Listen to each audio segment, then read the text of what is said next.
Où que vous soyez, bienvenue sur la chaîne de l'excellence, Neema TV. Je suis William Icolo, je suis votre journaliste qui vous présente l'émission publique. Mais aujourd'hui est un jour particulier et une émission particulière aussi. La semaine passée, nous avions présenté une émission particulière qui avait pour sujet Saint-Valentin, fallait-il fêter ou non quand on était chrétien. C'est un sujet que vous avez beaucoup aimé. Beaucoup d'entre vous nous ont fait parvenir des messages relatifs justement à ce sujet-là. Donc nous y reviendrons. Je suis accompagné aujourd'hui de la sœur Réma pour une émission particulière dont on avait déjà annoncé le sujet la semaine passée. Sexe avant le mariage, pour ou contre. Vous pouvez également réagir sur le sujet, nous donner votre appréciation. Donc nous y reviendrons très très vite. Au préalable, j'aimerais d'abord saluer la sœur Réma. Est-ce que tu veux dire quelque chose de... Je voudrais juste vous saluer d'abord et je vous remercie de m'avoir reçu sur votre plateau. Et je dis bonjour à tout le public qui est en train de nous suivre en ce moment. Et voilà, je suis très honorée pour cela. Ben, nous le sommes aussi de vous recevoir et d'avoir votre avis sur un sujet aussi brûlant. C'est vrai que le sujet est un sujet tabou déjà dans nos sociétés. Nous n'avons pas l'habitude de parler de ces choses-là. J'aimerais simplement dire aux parents qui nous suivent que c'est une émission tout public, donc vous pouvez garder vos enfants qui sont à vos côtés. Nous parlerons de ces choses de façon respectueuse. Évidemment, à partir de 12 ans, les enfants peuvent être là pour comprendre. Avant 12 ans, ils ne comprendront pas grand-chose. Mais rassurez-vous, nous le faisons en respect, dans le sens de vous aider, hein, dans l'éducation sexuelle que vous apportez ou non à vos enfants. Et donc, n'ayez pas peur de ce sujet. Sexe avant le mariage, pour ou contre.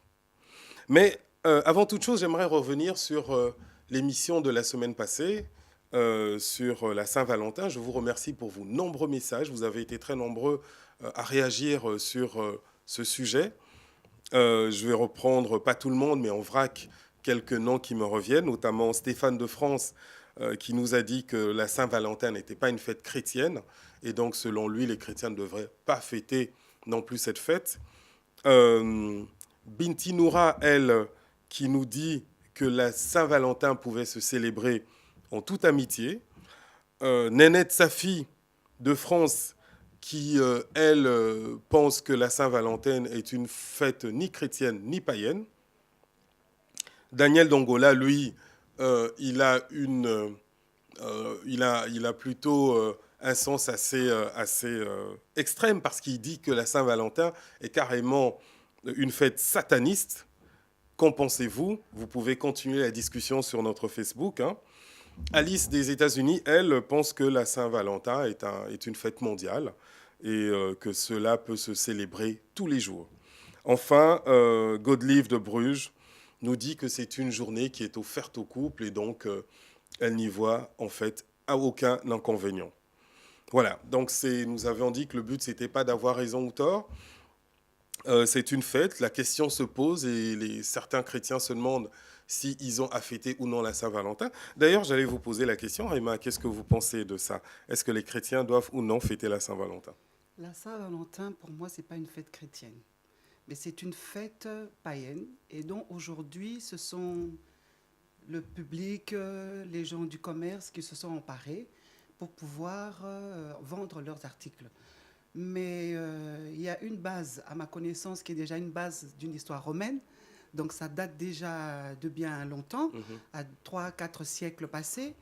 Et c'est une histoire de martyr. Mais l'amour ne se fête pas juste le 14 février. Donc si vous êtes vraiment un amoureux de votre partenaire, Vous devez vous le devez célébrer le tous les célébrer tous jours, les jours. y compris le 14 février. Voilà, Hein. y compris le 14. Mm. Mais seulement, pour moi, c'est pas une fête chrétienne. Voilà. Est-ce que les chrétiens sont obligés de ne fêter que des fêtes chrétiennes? C'est la réponse, enfin du moins c'est la question que vous soulevez. Oui. Et on peut s'interroger si les chrétiens sont appelés à ne célébrer que des fêtes chrétiennes. Normalement, oui, sauf si dans les fêtes comme dit, de ce monde, Mhm. il n'y a pas une mauvaise intuition derrière. Qu'est-ce qu'elle apporte derrière? Il faut voir ce que cette fête apporte. Exemple, celle qu'on a fait en novembre. Je ne vais pas citer le nom. C'est ça. Voilà. Mhm. Donc, Voilà. Mais pour rappel, moi j'étais de ceux qui pensaient qu'il n'y avait pas de mal à célébrer la Saint-Valentin, hein. C'était en tout cas la ligne pour laquelle j'ai plaidé. Euh, Quels sont les motifs que j'invoquais? C'est que d'abord, quelles sont les fêtes chrétiennes? Qu'est-ce qu'on peut appeler fête chrétienne? La Saint-Sylvestre, par exemple, quand les gens célèbrent la Saint-Sylvestre, ben, ils ne se renvoient pas nécessairement à Saint-Sylvestre, que personne ne connaît d'ailleurs, mais ils célèbrent simplement ce jour-là en hommage à l'année écoulée, l'année civile écoulée. Et, euh, et à partir du moment où on n'est pas dans l'adoration de quelqu'un ou de je ne sais quoi, on est dans notre histoire personnelle, il n'y avait pas nécessairement de mal à célébrer l'amour. D'autant que rien ne nous oblige à céder au côté commercial. Ça, c'était oui. le point de vue que je défendais, hein, mais évidemment, c'est un point de vue qui n'est pas Mais, absolument coupé des autres, hein, donc on se mhm. complète, je pense. Oui, mais tout à fait. Si vous le présentez sous cet angle-là, là, il n'y a pas de souci. Mais selon moi, ma connaissance, la fête de Saint-Valentin signifie autre chose. Parce que dans mes connaissances, j'ai appris différemment qu'est-ce que c'est que la Saint-Valentin. Mais comme vous le présentez, il n'y a pas de mal. Hmm. Si ce n'est que pour voir le beau côté de l'amour, nous vivons dans le monde quand Oui, même. mais rassurez-moi, qu'est-ce qui se passe? Si Monsieur Réma se lève le jour de la Saint-Valentin, le 14 février, et vous apporte un beau bouquet de roses, est-ce que vous êtes fâché? Est-ce que... Je ne serai pas fâchée, ça sera un jour de plus. J'aimerais que ça ne soit pas le seul jour. C'est Mais ça. sinon, pourquoi pas? Je ne refoulerai pas cela. Parce que je connais notre amour. Notre amour Mhm. n'a pas été créé spécialement à cause de ça. Donc ça sera juste le cerise sur le gâteau. D'accord. Bah, voilà. Vous voyez que je vous avais déjà annoncé que la discussion n'était absolument pas terminée, hein, donc vous pouvez vous-même continuer à réagir sur notre Facebook, hein. Nema, donc vous recherchez Nema, et là vous pouvez continuer cette discussion. Peut-être que votre avis comptera plus que les autres. Venons-en à notre sujet du jour. Je l'ai dit, c'est un sujet brûlant. C'est un sujet qui concerne tout le monde et qui est aussi vieux que le monde. Sexe avant le mariage, pour ou contre? Est-ce que il est recommandé de se connaître dans la chair avant le mariage, pour ou contre? Pour discuter de ces choses, j'ai à côté de moi la sœur Réma. Je pense qu'elle pourra nous apporter tout ce qu'elle a comme expérience et nous guider. Comme je l'ai rappelé déjà, c'est une émission tout public. Donc les parents qui nous suivent maintenant en chemin n'ont pas à avoir peur de regarder cette émission avec vos enfants. C'est une aide à l'éducation et nous allons aborder cette question, je dirais, de façon consciencieuse, en bon père de famille. D'abord. Sœur Emma. Donc tout à fait, c'est un très bon sujet que vous avez relevé parce que le monde est vraiment confondu dans ce côté-là. Et le sexe avant le mariage, ce n'est pas quelque chose de conseillé. Il ne faudrait pas passer à l'acte avant. Mais ce qui est bien, ce que vous avez dit tout à l'heure, que les enfants même qui ont 12 ans peuvent nous écouter, parce qu'à l'école, les enfants, on leur apprend autre chose. C'est ça. Dès 12 ans, on leur apprend qu'il faut passer à l'acte. Or que ce n'est pas quelque chose déjà qui est fait pour les enfants. C'est déjà quelque chose, c'est déjà un acte qui est très, très importante. C'est ça, c'est ça, c'est ça. Non, j'aime beaucoup ce que vous dites. Je pense que l'amour n'est pas un sujet pour les enfants. Et ça, quand vous le dites, ça me renvoie un peu à mes prérogatives, hein, de révérend. C'est que quelquefois, quand on discute avec les couples qui sont en difficulté, on se rend compte qu'effectivement, ça paraît comme ça beau et très simple, ça nous donne des ailes dès que ça nous tombe dessus, l'amour, mais en fait, ça n'est pas une chose réservée aux enfants. Et donc, c'est vrai qu'aujourd'hui, on a un peu tendance à, à tout rendre accessible le plus tôt possible aux jeunes. Euh, et donc, selon vous, le sexe avant le mariage est à déconseiller. Mais ce que je vous propose, c'est d'étudier la question selon trois points de vue. D'abord du point de vue des garçons, du point de vue des filles et du point de vue des parents.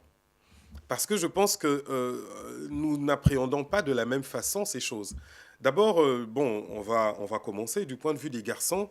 Euh, il semble moins grave, hein, pour les garçons de, de commencer le sexe avant le mariage. Quel est votre point de vue? Et voilà, vous pouvez, vous aussi, si vous Mhm. avez des questions à poser aux garçons, à l'ancien garçon que j'étais ou qui Oui, suis toujours, le monsieur, le garçon devenu monsieur, voilà. oui, tout à fait. Je suis d'accord avec vous. Il y a une différence, mais ces jeunes gens-là, ces jeunes garçons, devront bien utiliser, enfin, aller vers des sexes opposés. Exactement. Et imaginez-vous si aujourd'hui, vous avez une fille. Vous aimeriez que le jeune homme, là, ce jeune homme, là, qui a envie de découvrir, vienne le découvrir chez votre fille. Et comme Évidemment, non. Mais pourquoi je pose la question je- en ce sens? C'est parce que souvent les garçons, entre eux, parlent d'expérience. Ils disent qu'il vaut mieux arriver, c'est un point de vue, hein, oui, oui, il vaut mieux arriver dans le mariage avec une certaine expérience. Mais effectivement, cette expérience ne peut s'acquérir qu'avec des jeunes filles. Donc, voilà. à partir du moment où on va rechercher de l'expérience, c'est de toute façon accepter que les jeunes filles, elles aussi, aient des expériences. Or que c'est quelque chose qui n'est pas conseillé, qui n'est pas adapté à leur position. C'est ça Ça. déjà des... Mais qu'est-ce que vous pouvez répondre à euh, cet argument qui consiste à dire il vaut mieux que le garçon arrive avec Non, de l'expérience? moi je ne pense pas, parce que l'expérience, tout compte fait avec, j'ai entendu, Mhm. avec tout autour de nous, les gens qui parlent, eh ben, des fois, ceux qui ont eu à avoir cette expérience-là, mais l'expérience était avérée nulle.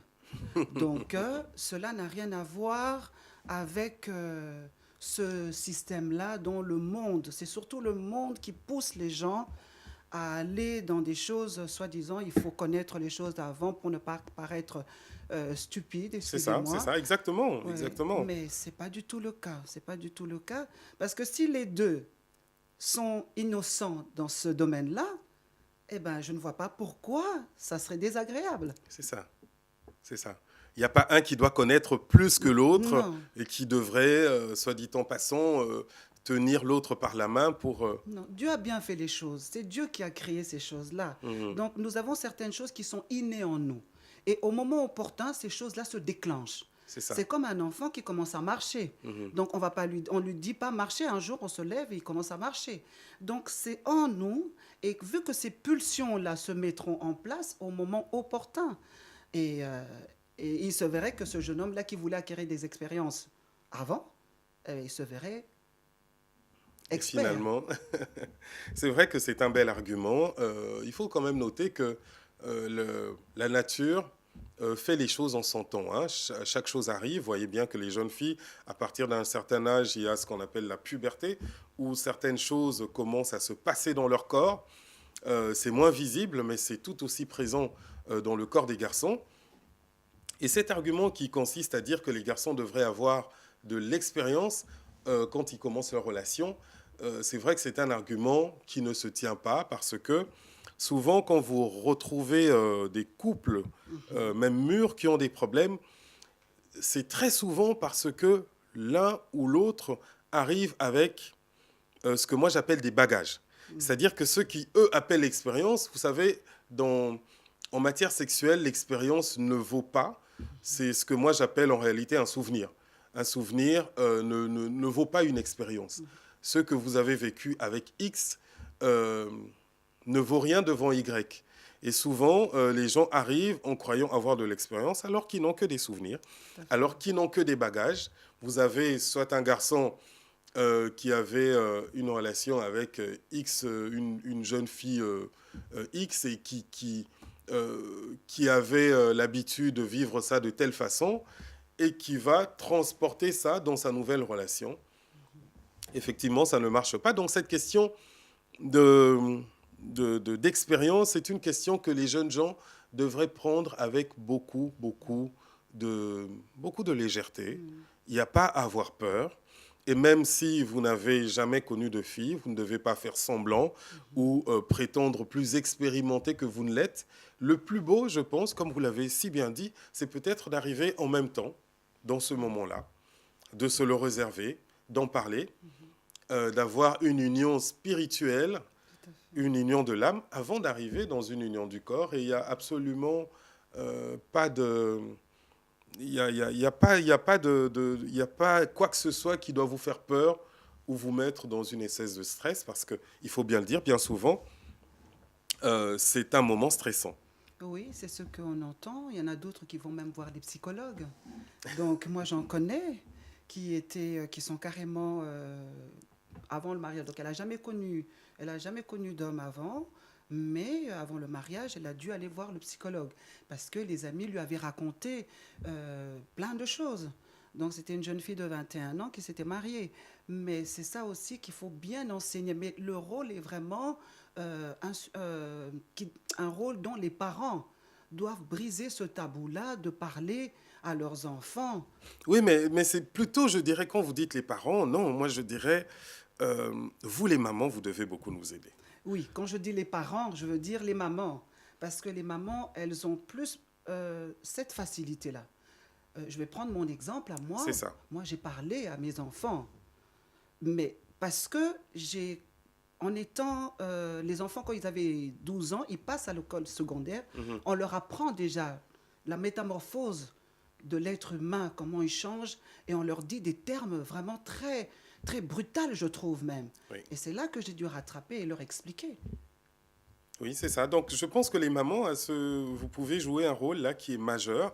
C'est celui d'accompagner les enfants lentement. Peut-être que nous, les parents, les papas, nous avons euh, une relation un peu plus rigide à ce niveau-là. C'est pas facile de se courber au niveau de l'enfant, surtout quand c'est une fille, pour commencer à discuter de sexualité. Je pense que la maman pourrait le faire plus facilement et revenir en toute intelligence en parler avec le papa.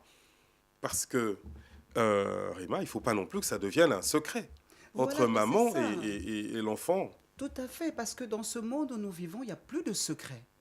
Il n'y a plus de secrets et on est obligé de s'adapter avec la conjoncture, mais tout en apprenant à nos enfants que ceci n'est pas bon, ceci est bon, ceci est correct, ceci n'est pas correct. Mais si nous, les parents ou les mamans, parce que c'est quand même plus facile, comme vous le dites, aux mères de s'en occuper, et si on ne le fait pas, on ne prend pas ça en charge, l'enfant va aller prendre des choses mal à l'extérieur, et ça, après, les papas ne sont pas contents. On se dit, voilà, c'est l'éducation des mamans Oui, qui c'est ont ça. Et raté. là, on se fâche en disant, ben, Voilà. tu étais certainement au courant. Oui, Et si tu dis que tu n'as rien vu, ben, on se dit que c'est encore plus grave. voilà. Ça veut dire que tu es une mauvaise mère. Comment tu as pu passer à côté de ça? Voilà. Euh, et donc, on est bien d'accord, même pour les garçons, le sexe avant le mariage est à déconseiller. Mais c'est-à-dire aussi que, quelque part, nous, les parents, euh, nous ne vendons pas assez bien, pas assez souvent, la, je veux dire, la beauté pour un garçon d'arriver dans un mariage sans avoir connu de femme. Nous ne le vendons jamais, cela. Oui, mais ça, c'est aussi quelque chose, je pense, selon les cultures aussi. Mhm. Donc, il y a des cultures qui sont plus ouvertes, il y en a des cultures qui sont plus renfermées. Et c'est ce que je disais. Donc, la conjoncture actuelle nous oblige à aller de l'avant et à un certain niveau d'âge de l'enfant, lui parler d'abord avec le petit mot qu'il faut, parce que moi, je vous ai dit, j'étais presque scandalisée quand j'ai vu ça.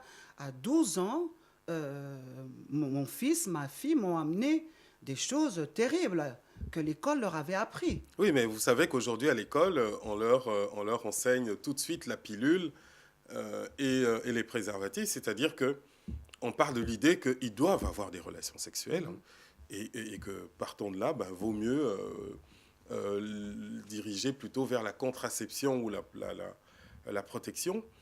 Mais nous pouvons encore revenir sur l'idée qu'il n'y a rien de mauvais à ce que on arrive pur au moment de... Oui, tout à fait. Moi, je conseillerais, et je suis tout à fait d'accord avec vous, c'est les meilleurs moments, c'est quand même un peu un moment extraordinaire. Donc, c'est quand même bien de pouvoir arriver euh, tous les deux innocemment et se réjouir de ce moment-là que vous avez tant attendu et patienté à deux. C'est vrai que pour les garçons qui nous écoutent, ils doivent se dire, ah oui, mais celui-là, peut-être qu'il a fait ça dans sa jeunesse et aujourd'hui, il vient nous raconter autre chose. Je l'avoue, et je le regrette d'ailleurs. Je pense que si les choses étaient à refaire, j'aurais attendu patiemment. Euh, et je dirais même pour les jeunes gens qui m'écoutent, je suis absolument navré aujourd'hui, mais je vais balancer ce que vous racontez. En général, les jeunes garçons se disent, bah, écoute, si tu m'aimes, il faut que tu me le démontres. Si tu m'aimes, il faut... Il y a une espèce de pression qu'ils mettent aux jeunes filles pour justement arriver à avoir des relations sexuelles avec eux, alors qu'eux-mêmes le font uniquement, je dirais, pour accrocher à leur tableau de chasse ce qu'ils ont fait. Et en fait, ils mettent en relation un acte avec une preuve d'amour, alors que cette preuve d'amour, ils peuvent tout aussi bien Mhm. attendre. Tout à fait, c'est tout à fait ça, c'est vraiment le terme, c'est que c'est un peu des challenges. Surtout que quand ils sont en groupe, les jeunes garçons se disent ça. Toi, tu es allez, à celui qui ne vaut rien entre-temps si tu n'as pas C'est ça. d'expérience. Hmm. Mais ils devraient se vanter plutôt du contraire. Mais Exactement. Donc je pense que jeunes gens qui nous écoutez, vous pouvez vous vanter de dire, selon ce terme qui est aujourd'hui vraiment galvaudé, vous dire je suis puceau, je n'ai jamais connu de tout femme, à fait. et vous devez en être fier. Vous devez en être fier. Mais venons-en maintenant aux filles, parce que là, c'est vraiment où le bas blesse. Les filles, on le dit aujourd'hui, enfin, nous avons parlé des filles, des garçons, donc corollairement, nous parlons aussi des filles. Euh, mais quels sont les arguments que vous pouvez vraiment avancer pour décourager les filles d'arriver, d'avoir des relations sexuelles avant le mariage? Ok. Moi, aujourd'hui, ce que je vais dire à toutes ces jeunes filles-là, de ne pas du tout suivre les belles paroles. Parce qu'un homme a toujours des belles paroles, qui qu'il en soit. Que ça soit le fils de votre tonton, il fait la même chose avec les autres. Et ce que vous avez là, c'est quelque chose de précieux. Oh là là. De quelque chose de précieux que ça ne se donne pas comme ça. Et il faut vous dire que vous avez de la valeur. Et en ayant cette valeur-là, vous devez conserver cette valeur-là. Parce qu'il n'y a pas plus extra, il n'y a pas de prix à cette chose. Mais je pense que le mot est lâché, hein, Réma. Vous l'avez dit, c'est la chose la plus précieuse. Mais d'ailleurs, vous savez, il y a une fine membrane qui est garantit le sceau légal, et je dirais divin, de la virginité, qui s'appelle l'hymen. Dieu ne l'a pas mis pour rien. Tout à fait.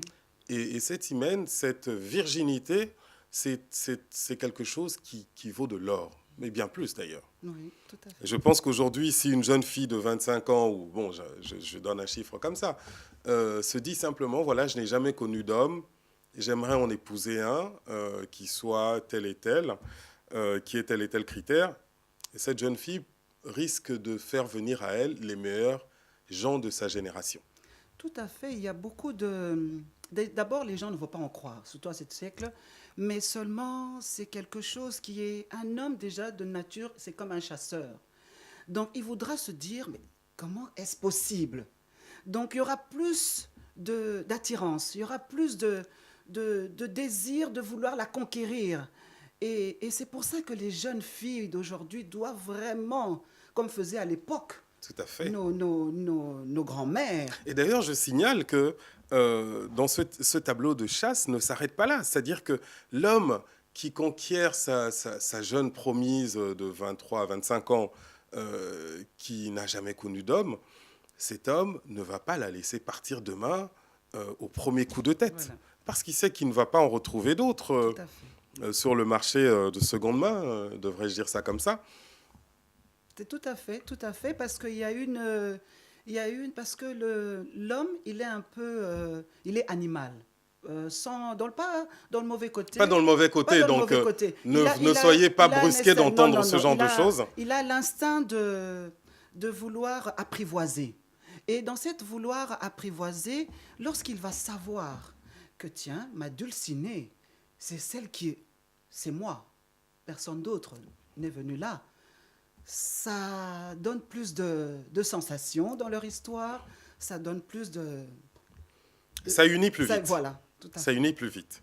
Mais je dirais aussi un argument, un autre, qui vaut quand même son pesant d'or, c'est que la maman de Jésus était vierge.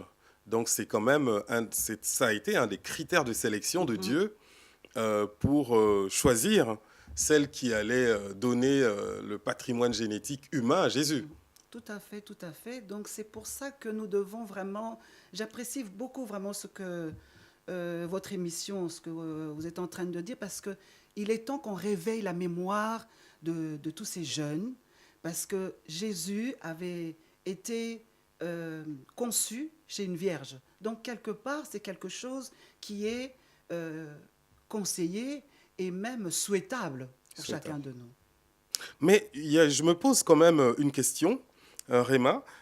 À partir de quel moment on peut parler de relations sexuelles? Est-ce que quand on parle de relations sexuelles, c'est simplement, je dirais, l'accouplement ou alors déjà le baiser, voilà.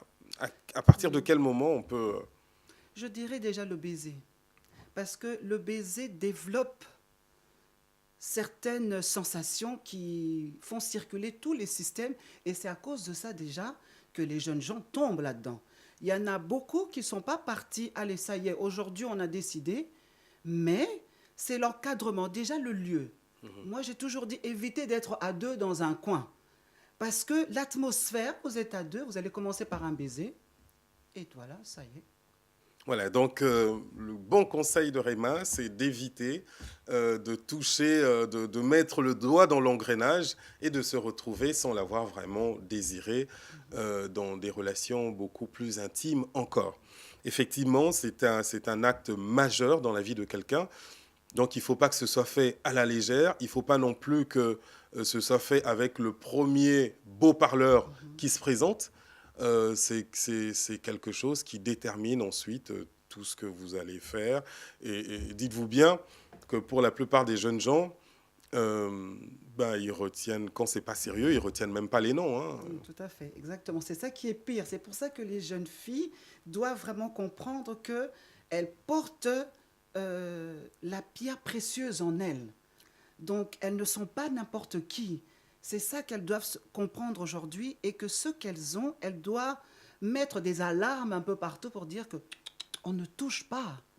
On ne touche pas, j'attendrai le moment qu'il faut. Et comme vous avez bien dit, si, eh ben, il y a beaucoup de choses que les gens n'auront pas fait, auraient attendu ce beau jour-là. C'est tellement plus agréable.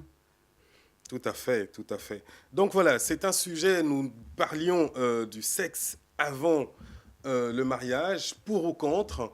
Vous avez sans doute des avis, n'hésitez pas à partager avec nous sur Facebook, n'hésitez pas non plus à faire sonner votre son de cloche. Aujourd'hui, vous voyez qu'avec la sœur Emma, nous sommes pratiquement sur la même longueur d'onde. En ce qui nous concerne, nous pensons qu'il n'est pas bon, ni pour les garçons, ni pour les filles d'ailleurs, d'avoir des relations avant le mariage. Alors, nous allons aborder la dernière partie de cette question. Pour les parents, comment cela se vit-il? Qu'est-ce que les parents devraient, et à partir de quel moment les parents devraient commencer à sensibiliser leurs enfants?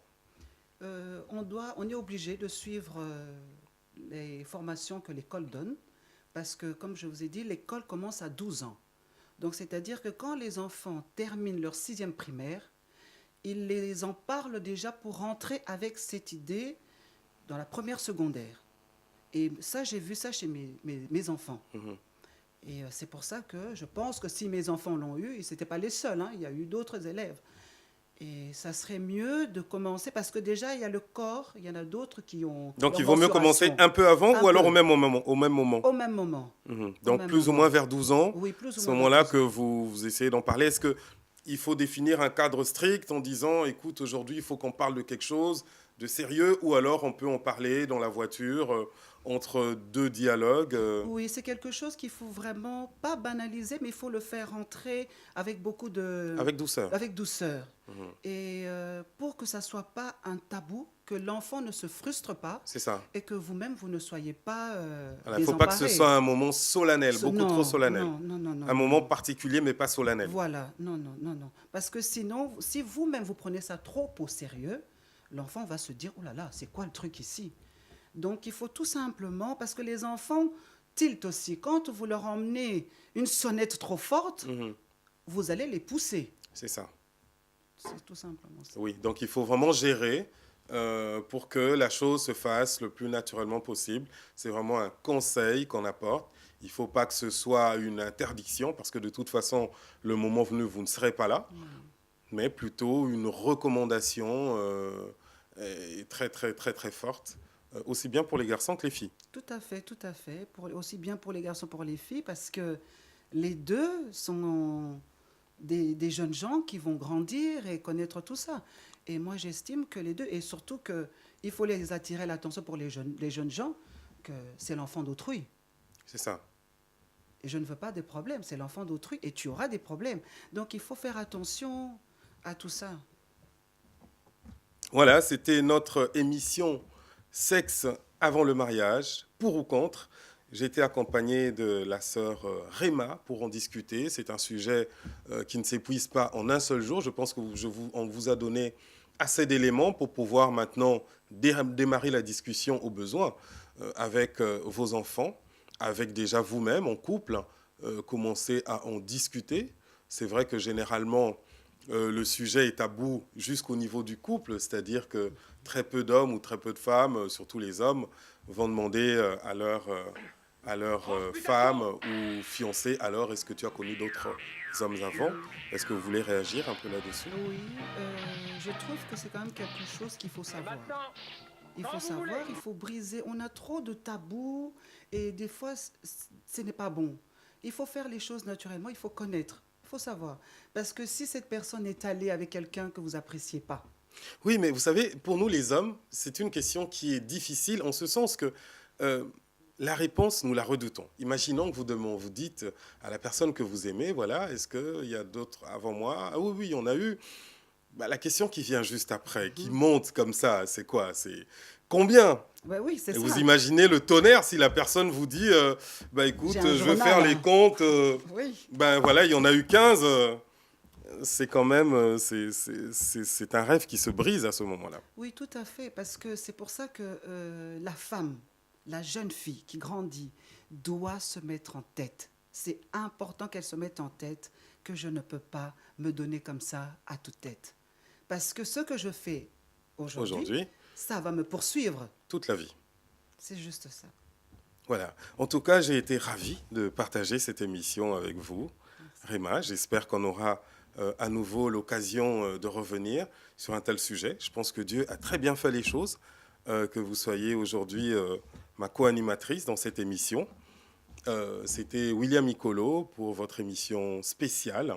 Nous sommes toujours avec vous, hebdomadairement, pour l'émission publique. En ce moment, nous revenons sur des émissions spéciales. Si vous avez aimé ou non cette émission, n'hésitez pas à nous le faire savoir. Je vous dis, partout où vous êtes, à bientôt. Nema TV, la bonne nouvelle du royaume.